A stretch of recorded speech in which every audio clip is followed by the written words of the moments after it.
बिस्मिल्लाहिर्रहमानिर्रहीम। अस्सलाम वालेकुम नाज़रीन। मोअज़्ज़ज़ नाज़रीन ग्रामी, इस कहानी की इससे पहले हम 2 किस्तें आपको सुना चुके हैं। अब तीसरी किस्त मुलाहिज़ा फरमाएं। दफातन मेरे ऐन करीब एक कार के ब्रेक चिरचिराए। मैंने बदहवास होकर देखा, चमकीले सब्ज रंग की वो लंबी सी गाड़ी मुझसे महज चंद इंच के फासले पर रुकी थी, और अगर ना रुकी होती तो मेरा मैदा बन चुका होता। गाड़ी एक भारी भरकम सा शख्स चला रहा था। मैं उसे सरतापा तो नहीं देख सकता था, जिस हद तक भी देख पा रहा था उसी से उसकी दौलतमंदी का अंदाजा करके मरूब हो सकता था। उसके बराबर एक औरत बैठी थी जिसने ज़ेबरे की खाल जैसे फ्रेम और गहरे रंग की शीशों वाला चश्मा लगाया हुआ था। वो चूंकि कदरे इंसानी मेकअप में थी और इसी किस्म के चश्मे के साथ मैं हाल ही में उसे एक फिल्म में भी देख चुका था, इसलिए मैंने उसे फौरन पहचान लिया था। वो नीलो थी। मुझे ये देखकर हैरत हुई थी कि उसका रंग सांवला था। मेरा ख्याल था कि तमाम हीरोइनें सुर्ख और सफ़ेद होंगी। इन दिनों अरूज मुसर्रत नज़ीर और नीलो ही को हासिल था, और मुझे खुशी ये थी कि मैंने दोनों ही को देख लिया था। अब तो मेरी नज़र में ये सवाल भी अहम नहीं रहा था कि अगर मैं गाड़ी के नीचे आ गया होता तो क्या होता। इन दोनों ने बैक वक्त अपनी अपनी तरफ की खिड़की से सर निकाला। मरने के कुछ और भी तरीके हैं काका, जिनमें वक्त भी कम लगता है और जान भी आसानी से निकलती है। उसकी आवाज़ शायद नींद के खुमार से बोझल थी। मैंने कोई जवाब न दिया, बस एक नज़र नीलो को दोबारा देखा और दौड़कर सड़क पार कर ली, क्योंकि शहर की तरफ वापस जाने वाली बस निकली जा रही थी। मैं दोपहर के करीब हॉस्टल वापस पहुंचा और गोया बर वक्त ही पहुंच गया था, क्योंकि मेरे पहुंचने के चंद मिनट बाद ही मास्टर साहब भी वापस आ गए। मेस में खाना खत्म हो चुका था और अब मैं मास्टर साहब से कह भी नहीं सकता था कि मुझे सख्त भूख लगी है, वरना वो पूछते कि खाने के वक्त कहाँ था। उनके साथ एक और शख्स भी था। दूसरे लड़कों को तो उन्होंने उस शख्स के साथ भेज दिया, क्योंकि उसका ताल्लुक खेलों के मुकाबले की निगरानी से था। मुझे उन्होंने अपने साथ ही रखा और कुछ देर बाद हम नीचे आ गए। मास्टर साहब का कहना था कि हमें कोई गाड़ी लेने आएगी, लेकिन 1 घंटा हमें सड़क के किनारे खड़े गुजर गया और कोई गाड़ी ना आई। दूसरे बहुत से लड़के और उनके टीचर्स वगैरह अपने तौर पर तांगों, बसों और टैक्सियों में लद लद कर रुखसत होते रहे थे। बिलाखिर मास्टर साहब ने भी एक तांगे वाले की खिदमत हासिल की। उस तांगे में पहले ही इतने आदमी लदे हुए थे कि तांगा कहीं से नजर ही नहीं आ रहा था। बस ऐसा मालूम हो रहा था कि घोड़ा इंसानों के एक ढेर को खींचे चला जा रहा है। मैं और मास्टर साहब पायदानों पर लटके तो घोड़ा हवा में मुलक होते होते रह गया, मगर आफरीन है कोचबान पर कि उसने हमें यूनिवर्सिटी ग्राउंड पहुंचा कर छोड़ा। उस वक्त तक भूख से मेरी हालत भी उस घोड़े ही जैसी हो चुकी थी, मगर न जाने क्यों आज मुझे मास्टर साहब के सामने लब खोलते कुछ ज्यादा ही शर्म आ रही थी। यूनिवर्सिटी ग्राउंड पहुंचकर हमें रात तक इंतजार के मरहले से गुजरना पड़ा। भूख प्यास से मेरी हालत तबाह थी। भीड़ भाड़ में कई किस्म के लोगों को मैंने पानी के लिए कहा, मगर किसी ने कान न धरा। कभी हमें कहीं बिठाया जाता तो कभी कहीं। बिलाकर हमें एक बड़े से टेंट में पहुंचा दिया गया, जहां दर हकीकत तकरीरी मुकाबला मुनक्कद होना था। नशिस्तें सामीन से भरी हुई थी। मुझे स्टेज पर भेज दिया गया, जहां दरमियान में 3 कुर्सियों पर जनाब सदर वगैरह बैठे थे और उनके दाएं बाएं 10-10 कुर्सियों की कितारें थीं। मौजू के हक में बोलने वाले मुकर्रर एक कितार में थे और मुख्तलिफ में बोलने वाले दूसरी कितार में। मुझे दूसरी कितार में सबसे आगे बिठाया गया था और उसका नतीजा ये हुआ कि चंद सेकंड बाद मैं अपने आप को अंधा महसूस करने लगा, क्योंकि स्टेज के किनारे किनारे नहायत बड़ी बड़ी लाइट्स फिट थीं। बहुत ही तेज रोशनी बराह रास्त हमारे चेहरों पर पड़ रही थी और हम अगर मुंह फेर लेते तब भी तेज रोशनी के सिवा कुछ नजर नहीं आता था। सामीन तो अब मुझे नजर ही नहीं आ रहे थे। मुझे गोया एक तारीख खला के सामने तकरीर करनी थी। बड़ी बड़ी लाइट्स के ऐन सामने बैठने का नतीजा ये हुआ कि जिस्म तो पसीने में तर हो गया और हल्क तो जैसे पहले ही खुश्क था अब मजीद खुश्क हो गया। हाथ पैरों पर वैसे ही खफीफ सी लर्जिश तारी थी। मैं दिल ही दिल में रटी रटाई तकरीर के नकात तरतीब देने की कोशिश कर रहा था, जो बार बार बेतरतीब हुए जा रहे थे। साथ ही मास्टर साहब और हेडमास्टर साहब के बारे में कुछ गलत सलत किस्म के ख्यालात दिल में आ रहे थे। आखिर यही तो थे जिन्होंने मुझे इस मुसीबत में धकेला था। स्टेज सेक्रेटरी ने माइक पर मेरा नाम पुकारा और मैं अभी डाइस तक पहुंचा ही था और टांगों की कपकपाहट पर काबू पाने की कोशिश कर रहा था कि एक तेज आवाज सुनाई दी, अबे अजार बंद लटक रहा है। मैंने घबरा कर अजार बंद संभाला तो जोरदार कहका पड़ा, जनाब सदर और ख़वातीनो हजरात, मैंने मास्टर साहब की हस्बे हदायत अपनी दास्त में गर्दार आवाज़ में तकरीर शुरू की, लेकिन भूख, प्यास, गर्मी और घबराहट से मेरी और खसूसन मेरे गले की जो हालत थी, इसके बायस आवाज़ कुछ ऐसी ही निकली जैसे कोई चूहा चूहेदान में फंसे ही आखिरी बार चिल्लाया हो। साथ ही अंधेरे से आवाज़ आई, ख़वातीन यहाँ कहाँ हैं भाई? 50 आदमियों ने हम आहंग होकर कहका लगाया। मैंने बेबसी से जनाब सदर की तरफ देखा वो घोड़े पर चढ़े हुए दूल्हा की तरह मुंह पर रुमाल रखे बैठे थे, शायद उसकी ओट में मुस्कुरा रहे थे। हाजरीन को शायद मेरी सूरत देखते ही मुझसे कोई खास अदावत हो गई थी कि उन्होंने मेरे आते ही जोरों शोर हुटिंग करना शुरू कर दी थी। पर न पहली तकरीर के दौरान 2-3 मरतबा सिर्फ भिनभिनाहट की सी आवाजें ही सुनाई दी थी। मैं अब बिल्कुल भूल चुका था कि किस मकाम पर मुझे क्या एक्शन देना है, लहजे में किस तरह उतार चढ़ाव लाना है। मैंने डाइस पर बिला वजह ही घूंसा रसीद किया और वो भी इतने जोर से कि वो गिरते गिरते बचा। उसे संभाल कर मैंने तकरीर किया, बस रटा रटाया सबक दोहराना शुरू कर दिया। आवाजें कसे जाते रहे, कह के पढ़ते रहे, लेकिन मैं फर फर बोलता चला गया। सांस लेने के लिए भी मैं 10-12 जुमलों के बाद कहीं जाकर रुकता था और तभी मुझे एहसास होता था कि कह के जारी हैं। रफ्ता रफ्ता मेरी आवाज़ खुलती जा रही थी और शोर शराबे पर हावी आती जा रही थी। बिलाखिर मुझे एहसास हुआ कि पंडाल में सिर्फ मैं ही गरज रहा हूँ और चारों तरफ बला का सकूत तारी है। मुझे शुबा हो रहा था कि शायद तमाम हाजिरीन उठकर चले गए हैं। मैंने खामोश होकर आंखें सुकेड़ते हुए अंधेरे में देखने की कोशिश की तो यकलख्त फलक शगाफ कह के गूंज उठे। मैंने बदहवास होकर दोबारा रटवे तोते की तरह बोलना शुरू कर दिया। एक तो मास्टर साहब ने तकरीर इतनी लंबी लिख दी थी कि ख़त्म ही होने में नहीं आ रही थी। मेरे अक्ब में बार बार घंटी बजाकर मुझे एहसास दिलाया जा रहा था कि वक्त खत्म हो चुका है, लेकिन मैंने भी तहैया कर लिया था कि तकरीर ख़त्म करके ही छोड़ूंगा। तकरीर में शकील अल्फाज की भी भरमार थी। मुझे एहसास हुआ कि बाज़ जुमलों पर अटक कर मैंने पंजाबी शुरू कर दी थी। बड़ी मुश्किल से मैंने संभल कर अपने आप को उर्दू के ट्रैक पर रखा। खुदा खुदा करके तकरीर ख़त्म हुई। मुझसे ज़्यादा उसके ख़त्म होने की खुशी शायद सामीन को थी, क्योंकि उन्होंने तालियां बजा बजा कर आसमान सर पर उठा लिया था। मेरी सज़ा अभी ख़त्म नहीं हो पाई थी। अभी मुझे फिर वहीं लाइट के सामने बैठकर बाकी 18 मुकर्ररीन की तकरीरें सुननी थी। जब ये सिलसिला ख़त्म हुआ तो मेरी हालत ये थी कि आवाज़ कभी दूर से आती महसूस होती थी और कभी करीब से। आंखों के सामने नीले पीले दायरे नाच रहे थे। मुकाबले के इख्तिताम तक नताइज मुरतब कर लिए गए थे। जिन्हें कप मिलने थे उन्हें मिल गए थे। कुछ को तारीफी असनाद मिली। मुझे भी जनाब सदर की मेज़ के करीब बुलाया गया और सुनहरे हरूफ में छपा हुआ एक सर्टिफिकेट थमा दिया गया।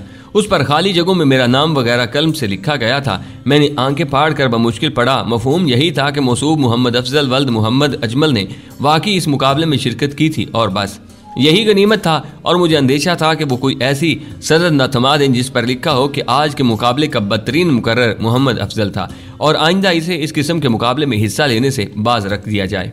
मैं जब स्टेज से उतरने लगा तो मुझे सीढ़ियां भी नजर नहीं आ रही थी। शुक्र है मास्टर साहब ने अक्लमंदी की थी कि आगे आगे थे। उन्होंने मुझे हाथ पकड़ के उतारा और यूं तेजी से एक तरफ को चले गए, गोया उन्हें अंदेशा हो कि लोग आकर मुझे मारना शुरू कर देंगे।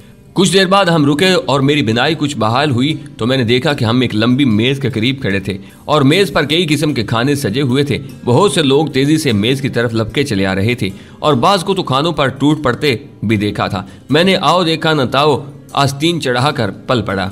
जूं जूं खाना पेट में पहुंचता गया और उसकी कारकर्दगी बहाल होती गई, मालूम नहीं मैं कितने डोंगे साफ कर चुका था। जब किसी ने मेरा हाथ रोक लिया, मैंने मुड़कर देखा और वो मास्टर साहब थे। वो कुस्यानी नजरों से इधर उधर देखकर मेरे कान में बोले, बस करो यार, हम यहाँ तकरीर मुकाबले में आए थे, बसियारखोरी के मुकाबले में नहीं। उस वक्त मुझे बसियारखोरी का मतलब मालूम नहीं था, लेकिन इतना तो बहरहाल मैं समझ गया था कि वो मजीद खाने से बाज रखना चाहते थे। मैंने दिल पर पत्थर रखकर उनका हुक्म माना और उनके साथ हॉस्टल वापस आ गया। बाकी लड़के भी वापस आ चुके थे। हमारे एक लड़के ने बॉक्सिंग के मुकाबले में हिस्सा लिया था। उसके मुंह पर पट्टियां बंधी हुई थी और 2 दांत गायब थे और होंठ सूजे हुए थे। मास्टर साहब ने उससे मुकाबले का नतीजा मालूम किया तो बोला, बॉक्सिंग का मुकाबला तो मैं हार गया, लेकिन कुश्ती का जीत गया। लेकिन तुम्हें कुश्ती के मुकाबले में किस कमबख्त ने भेजा था? मास्टर साहब ने हैरानी से पूछा। वो जी, उस लड़के ने जब मुझे 3-4 घूंसे मारे तो मुझे गुस्सा आ गया और मैंने उससे कुश्ती शुरू कर दी। हमारे बॉक्सर ने बताया, मैंने उसे उठा उठा कर खूब पटका, मगर वो जलील फिर भी मुझे घूंसे मारता रहा। बड़ा अफसोस हुआ। उस कमबख्त को ऐसा नहीं करना चाहिए था। मास्टर साहब ने तंजिया लहजे में कहा, उसे तो चाहिए था कि तुम्हें फूलों के हार पहनाता, तुम्हारी बलाएं लेता। हमारे स्कूल के लड़कों में से सिर्फ एक ने पोजीशन हासिल की थी और वो थी रेस में 3री पोजीशन। मास्टर साहब ने उस पर खुदा का शुक्र अदा किया। उस लड़के की पीठ ठोंकी, लेकिन उसके बाद काफी देर तक अफसुर्दा बैठे रहे। दूसरे रोज गो के हम खासी ताखीर से कस्बे वापस पहुंचे थे, लेकिन हेडमास्टर, दीगर स्टाफ और मैट्रिक के लड़के हमारे इस्तकबाल के लिए स्कूल ही में मौजूद थे। उन्हें हमारी आमद की इत्तला थी। हमारी कारकर्दगी सुनकर हेडमास्टर साहब का भी मुंह लटक गया, लेकिन कुछ ज्यादा नहीं। वहां से जान छूटी तो घर पहुंचा। अब्बा जी काम पर से वापस आ चुके थे। उन्हें मैंने सुनहरे हरूफ में छपा हुआ सर्टिफिकेट दिखाया तो खुशी से फूले नहीं समाए।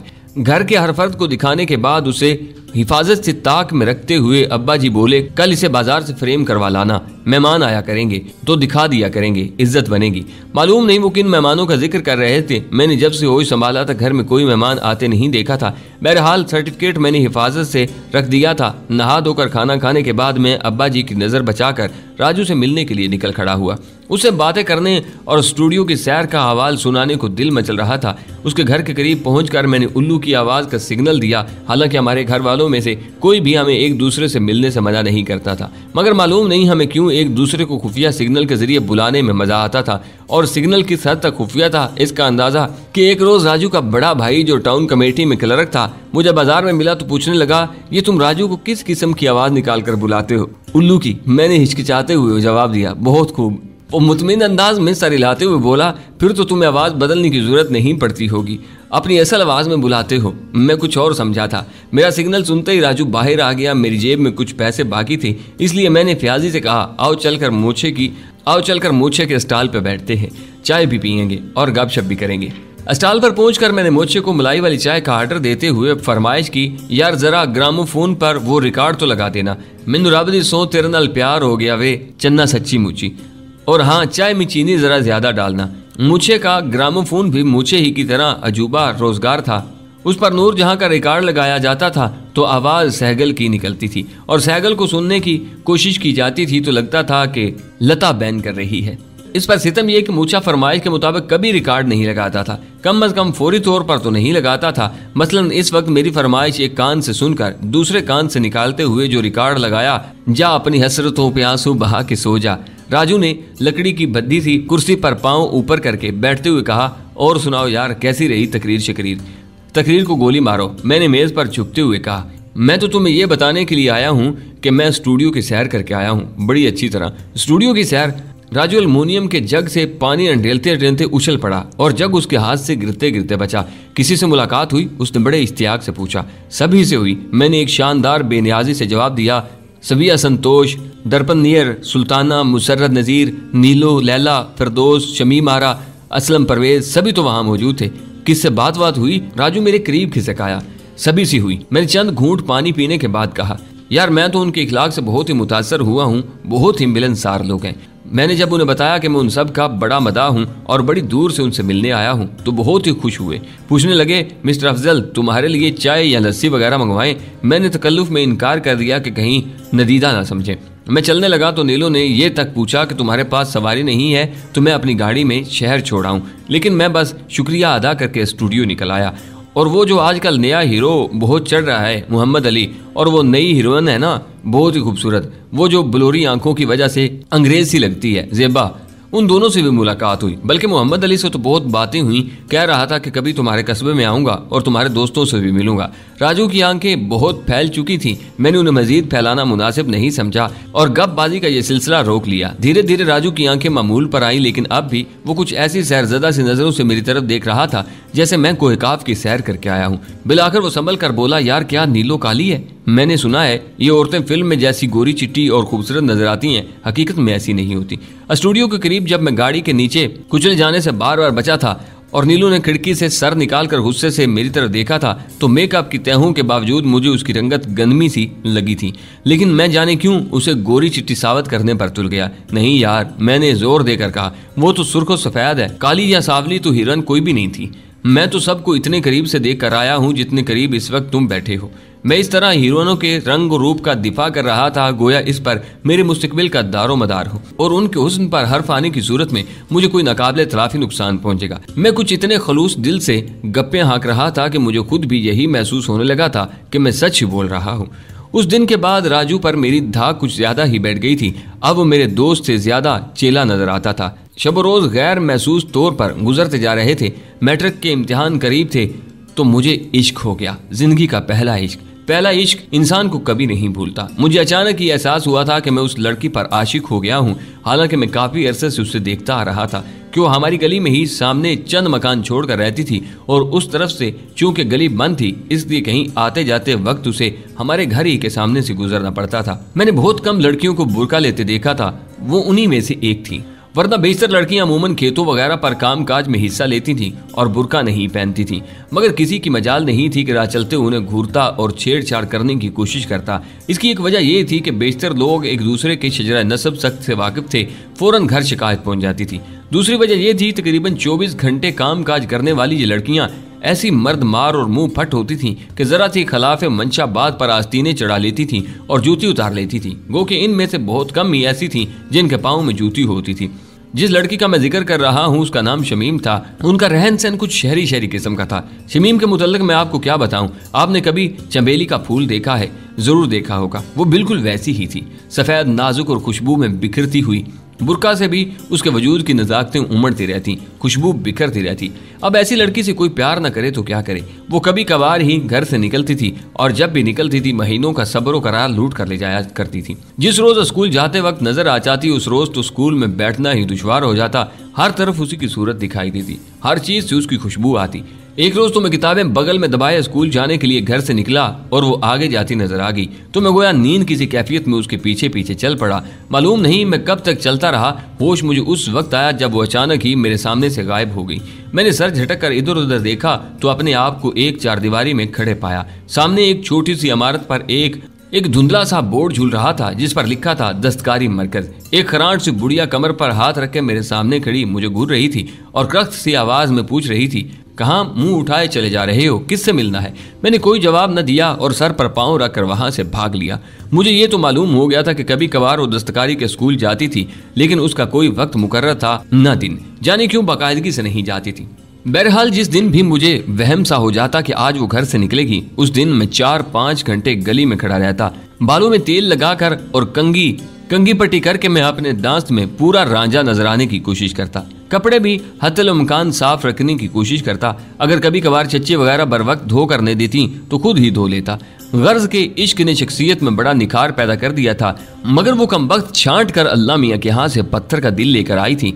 कभी उसकी आंखों में जज्बे इस इल्तफात की रमक तक नजर न आती जिसकी आरजू मेरे नदने से दिल में आग लगा रखी थी। बिलाकर मैंने अपनी इस्तेदाद के मुताबिक खूबसूरत तरीन अल्फाज जमा करके उसके नाम एक खत लिखा। दिल ही दिल में न जाने कितने दिन तक मैं उस खत की तरतीब व तालीफ में मसरूफ रहा और जब लिखने बैठा तो मेरा ख्याल था कि खत बहुत लंबा हो जाएगा, लेकिन कापी का एक सफ़ा पूरा होते ही जखीरा अल्फाज खत्म हो गया, इसलिए उसी पर इक्तिफा करना पड़ा। खत के असल अल्फाज तो मुझे याद नहीं, लेकिन ये यकीन से कह सकता हूँ कि वैसा खत मैं अब नहीं लिख सकता, इसलिए कि मोहब्बत के इजहार में सच्चाई, खलूस और लगन की खुशबू सिर्फ एक बार आती है, बाकी सब इल्फाजियाँ होती हैं, अफसाने होते हैं, मुनाफकत और खुद फरेबी होती है। वो मेरी पहली मोहब्बत थी और पहला मोहब्बतनामा, तभी तो इसमें सच्चाई की खुशबू थी। खाली खत भेजना मुझे आदाब मोहब्बत के कुछ खिलाफ नजर आया, इसलिए कई रोज का जेब खर्च बचाकर मकसूद बसाती से 4 आने वाली अतर की एक शीशी और 12 आने वाला रेशमी रुमाल खरीदा। उन तीनों चीजों को एक छोटे से लिफाफे में लपेटकर कई दिन तक बड़ी हिफाजत से जेब में लिए फिरता रहा। कोई मुनासिब मौका ना मिला। बिलाखिर एक रोज मौजू मौका मुयस्सर आ ही गया। वो कहीं से आ रही थी और मैं घर से निकल रहा था। आम तौर पर वो यूं मेरे करीब से गुजरती थी जैसे उसे इल्म ही नहीं कि मैं कभी मौजूद हूँ या नहीं। अगर मेरा कोई वजूद है भी तो महज रास्ते के एक तरफ खड़े हुए किसी टुंड मुंड दरख्त या किसी झाड़ी की सूरत, जिसकी तरफ कोई नजर उठाकर भी नहीं देखता। चुनाचे मुझे आगे बढ़कर उसका रास्ता रोकना पड़ा। उसका आधा चेहरा नकाब में छुपा हुआ था। पलकों की झालरें उठाकर उसने मेरी तरफ देखा। मेरे सामने खड़ी वो बहुत छोटी और नर्म नाजुक सी लग रही थी, लेकिन वो बिल्कुल पुरसुकून थी। मेरी टांगों में हल्की सी लर्जिश थी। हालांकि मैंने इधर उधर देखकर इत्मीनान कर लिया था कि गली में कोई नहीं है। वो शायद उम्र में मुझसे बड़ी थी। एक अजीब सी तमकनत और वकार था उसके अंदाज में। मैंने जेब से नन्ना सा पैकेट निकालकर तकरीबन जबरदस्ती उसके नाजुक और गदाज हाथों में थमाते हुए कहा, आपकी एक अमानत थी मेरे पास, और फौरन ही मैं डगमगाते कदमों से आगे बढ़ता चला गया। गली के सिरे पर पहुंचकर मुझे मुड़कर यह देखने की जुरात नहीं हुई थी कि उसने पैकेट हाथ में ही रखा है या फेंक दिया है।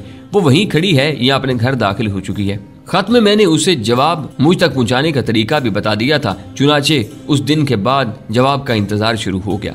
पहले दिन तो अंदेशों ही ने दहलाए रखा कि कहीं खत उसने पढ़ने के बाद अपने बाप को ना दे दिया हो, जो शायद लाठी लेकर हमारे घर आ जाए। आदमी गो कि वो धान पानी था, मगर गुस्से का तेज लगता था। फिर अंदेशा महसूस होता था कि मेरा भी राजू वाला ही अंजाम न हो, कि लड़की मेरा खत वापस मेरे मुंह पर दे मारे, मगर कुछ भी नहीं हुआ और ना ही कोई जवाब दिया।